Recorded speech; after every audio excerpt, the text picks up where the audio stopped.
Entonces, jóvenes, las formas líricas, como les decía, nos ayuda a nosotros a poder tener una manera de utilizar el lenguaje, pero de manera organizada. ¿Ya?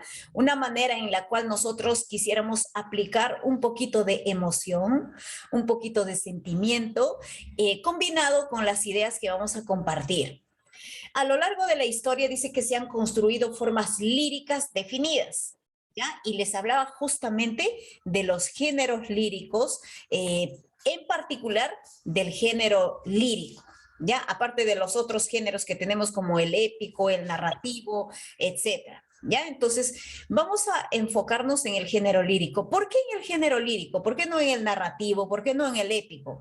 En el lírico, jóvenes, porque lo lírico interviene la musicalidad, la tonalidad y las palabras floridas que de repente se puede utilizar en un discurso o en una narración. ¿Sí? Así que esto se vino arrastrando desde muchos, muchos años atrás. Dentro de este grupo de formas líricas que nosotros podríamos utilizar, vamos a mencionar algunas de ellas, como por ejemplo tenemos la elegía. ¿Qué es la elegía? Esta, aparte de ser una especie literaria, también es un recurso estilístico, ¿de acuerdo? Entonces vamos a vamos a pedirle a Brisaida, ¿me escucha Brisaida? Brisaida, Sí, ¿estamos ahí? Brisaida, sí, por favor, profesora, te escucho. ya, ¿me ayudas con la lectura del primer párrafo, por favor? Ya, profesora.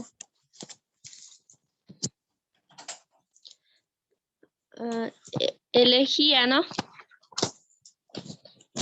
Dice, la elegía es un tipo de poema que no está asociado a patrón formal mítrico. Es decir, no se trata, en este caso, de un poema que tiene que tener una determinada cantidad de 2 versos definidos y una métrica determinada, aunque vale la pena señalar, en la época clásica se le intentó determinar una forma métrica propia. Es un poema que por lo regular tiene una extensión amplia. Gracias a su compañera por la lectura. Entonces, jóvenes, la elegía, algo que vamos a resaltar es lo siguiente. Aquí voy a resaltar, no está asociado a un patrón formal métrico. Quiere decir que no va a haber cierta estructura, una regla en que se pueda respetar. Simplemente la elegía puede utilizar una persona que quiera componer algún sentimiento, pero especialmente por algo melancólico, por algo triste. Quiere decir que las obras literarias que van a pertenecer a esta especie, pues van a tratar de temas dolorosos, de temas en la cual de repente alguien haya perdido a un ser querido, ¿sí? Lo que nos dice textualmente es lo siguiente: hay un fuerte predominio del dolor causado por la muerte de un ser querido. Es un poema de una fuerte intensidad, el tono triste y lamentoso y el tema de la muerte. Entonces, jóvenes, aquí nosotros vamos a identificar, por ejemplo, el día viernes que tenemos el examen, yo voy a poner simplemente ejemplos. Y en este ejemplo usted va a identificar qué forma lírica está utilizando el escritor o el autor, ¿sí? Entonces, si yo te voy a poner como esta, por ejemplo, ¿qué dice aquí? Yo quiero ser llorando el hortaleno, de la tierra que ocupas y estercolas, a compañero del alma tan temprano, alimentando lluvias, caracolas y órganos, mi dolor sin instrumento, a las desalentadas amapolas. Entonces, mientras nosotros vamos leyendo estos versos, nos podemos dar cuenta que está dirigiéndose o que está siendo dirigido a alguien que ya se fue, ¿no? De nuestro lado, o alguien se fue, como quien dice, a la otra vida o a mejor vida, ¿no? Dice, temprano levantó la muerte el vuelo, temprano madrugó la madrugada, temprano estás rodando por el suelo. No perdono a la muerte enamorada, no perdono a la vida desatenta, no perdono a la tierra ni a la nada, ¿no? Entonces, observamos, jóvenes, esta es una elegía ¿de quién? Del escritor Ramón, ¿ya? Quien nos da a conocer sobre el tema de dolor, que se perdió a alguien. Miren, fácil de podernos dar cuenta sobre la elegía, ¿verdad? Vamos ahora a otra especie, a otra forma lírica, la oda. ¿Qué es la oda? Vamos a pedirle rápidamente, a ver, a un varón ahora. Jorge, ¿me escucha, Jorge? Jorge, ¿estamos ahí? Jorge.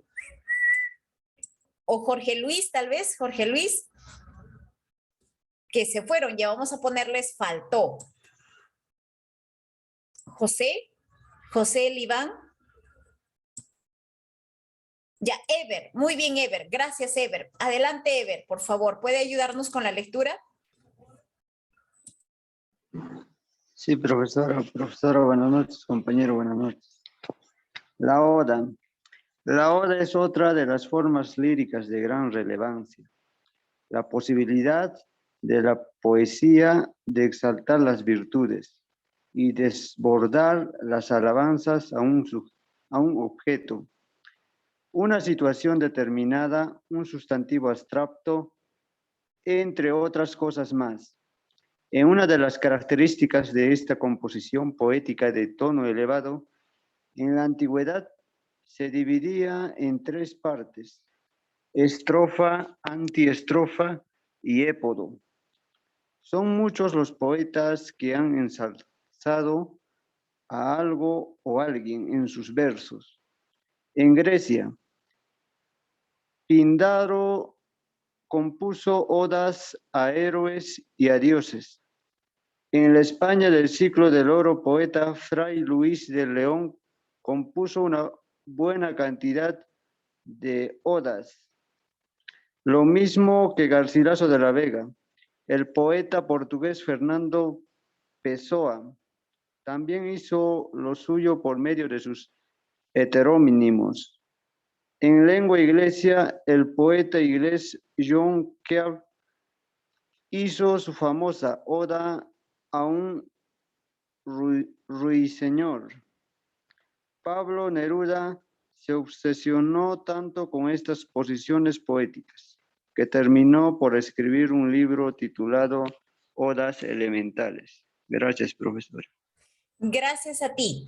Entonces, jóvenes, de acuerdo a la lectura que hace su compañero, la oda es otra forma lírica. En esta ocasión, recuerden que la elegía se trataba de una composición literaria específicamente a un ser querido que se haya ido a la otra vida, ¿verdad? Alguien que ha fallecido. Temas con sentimientos de dolor o de tristeza. Pero la oda es, vamos a decirlo así, un tanto lo contrario, porque en la oda ya vamos a encontrar una composición literaria dirigido a alguien muy especial, pero en este caso va a tener que ser la naturaleza o cosas abstractas, ¿ya? Como por ejemplo el viento, el aire, o de repente vamos a encontrar como tu tierra, tu pueblo, de repente algún objeto en especial. ¿Sí? Entonces, como una especie de alabanza, ¿ya? Como una especie de alabanza. Es una situación determinada en un sustantivo también abstracto, dice, ¿ya? Entonces yo puedo dedicarle de repente mis sentimientos a la luna, o puedo dedicarle de repente mis sentimientos al sol, o al viento, al aire, ¿no? O a mi pueblo, o al río, o a la naturaleza. Sí, esa es una oda, ¿de acuerdo? Bien, vamos a encontrar entonces aquí un ejemplo de la oda. Miren lo que dice. Hoja verde caída en la ventana, minúscula claridad recién nacida, elefante sonoro deslumbrante moneda, a veces ráfaga quebradiza, pero más bien pan permanente, esperanza cumplida, deber desarrollado, te desendeñé alegría, fui mal aconsejado, la luna, me llevó por sus caminos, los antiguos poetas me prestaron anteojos y junto a cada cosa un nimbo oscuro puse. Entonces, estamos observando aquí, chicos, y escuchamos claramente que se está refiriendo a la naturaleza, se refiere un poquito también a lo que es la alegría, al sufrimiento, a la luna que va acompañando. Entonces, todo referido a alabanzas a la naturaleza o a las cosas abstractas, ¿sí? Entonces, esa es una oda. ¿Ya? Vamos ahora con otra forma lírica, el cual encontramos la égloga, ¿sí? Entonces vamos a pedirle ahora a quién. A ver, un voluntario, jóvenes al toque, ¿quién desea leer, por favor? Vamos a llamar a una señorita, Margot. ¿Estamos ahí, Margot? Margot, Maribel, Marta, Yo, profesora. Sí, Flor. profesora, estoy. Flor, vamos, Flor, entonces, ya le ganó Flor ya a Margot. Vamos, Flor. Adelante. Adelante. 3. Egloga. En la lectura anterior de Fray Luis del León hay una vida idealizada de la sociedad y del retiro. Este es uno de los grandes temas de la literatura desde la antigüedad. La egloga es una de las composiciones líricas de mayor importancia en las que se invoca este tipo de idealización del retiro, de una vida rústica situada en el campo. En estas historias poéticas, los personajes son pastores que dialogan sobre su vida, pero sobre todo sobre sus amorios. Uno de los primeros en escribir este tipo de obras líricas fue Teocrito, nacido en Cilicia en el siglo III antes de Cristo. Esta tradición, el siglo del oro español, fue un subgénero lírico que ejercieron autores como Garcilaso de la Vega, Lucas Fernández, Juan Boscán, Lope de Vega, entre otros más. La egloga se vinculó así con otro género que sería sumamente importante en la narrativa, a la novela pastoril. Gracias, profesora. Gracias a usted. A ver, chicos, la diferencia que encontramos con las otras formas líricas es fácil de darse cuenta también, ¿verdad? Vamos a recordar un poquito, rapidito nomás. Las primeras, por ejemplo, la elegía. ¿De qué trataba esta composición literaria, chicos? ¿Dirigida a quién? A ver, ¿quién me dice? Jóvenes, ¿estamos ahí? ¿Dirigida a quiénes son dedicadas las elegías? Profesora, a las personas que se fueron de este mundo. Muy bien, excelente. Son temas de dolor, de tristeza, ¿verdad? Perfecto. Las elegías. A la naturaleza, profesora. Muy bien, a la naturaleza, a las cosas abstractas. La oda.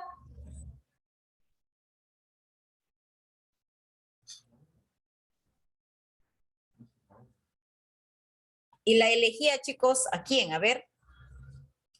Creo que se han confundido, ¿ah? La elegía, ya, la oda. Estamos bien, muy bien, chicos. Perdón, la égloga.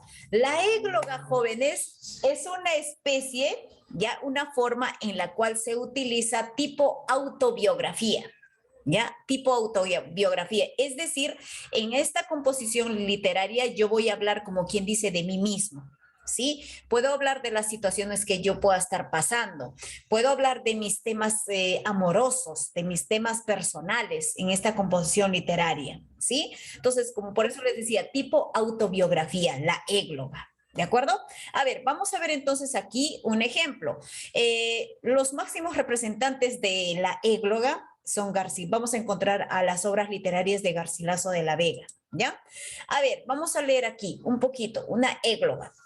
El siguiente texto es un fragmento de los primeros versos de la égloga de Garcilaso de la Vega, que fue compuesta en el año de 1535. El dulce lamentar de dos pastores, salicio juntamente y nemeroso. He de contar sus quejas imitando, cuyas ovejas al cantar sabroso estaban muy atentas los amores. Tú, que ganaste obrando un nombre en todo el mundo y un grado sin segundo, ahora estés atentos solo y dado. El ínclido gobierno del Estado albano, ahora vuelto a la otra parte. Entonces, como verán, claramente notamos que Garcilaso de la Vega se dirige a alguien muy especial, ¿sí? Y aparte de eso, son temas pastoriles también, las cuales encontramos en lo que son las églogas, ¿ya?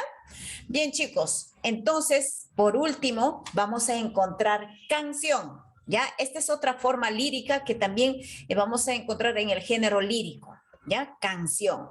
Y de hecho, las canciones van a ser expresadas, como quien diría, vamos a utilizar tema libre. Puedes tú dedicarle una canción como a la naturaleza, puedes hacer una canción tipo autobiografía, puedes hacer una canción a alguien que se fue, o sea, aquí vamos a encontrar un poquito de todo, ¿sí? Dice aquí, por ejemplo, es un producto que surge en esta época que se manifiesta con fuerza en muchas canciones de diferentes temas. Ya puede ser temas de amor, como dice aquí, ya pueden ser de situaciones de la vida, como dice textualmente, ya, entonces un poquito de todo, ¿sí? Entonces, jóvenes, aquí te dejo un ejemplito de lo que es la canción también, ¿ya? Entonces, ¿alguna pregunta, chicos, hasta ahí? Creo que está claro. ¿Alguna pregunta?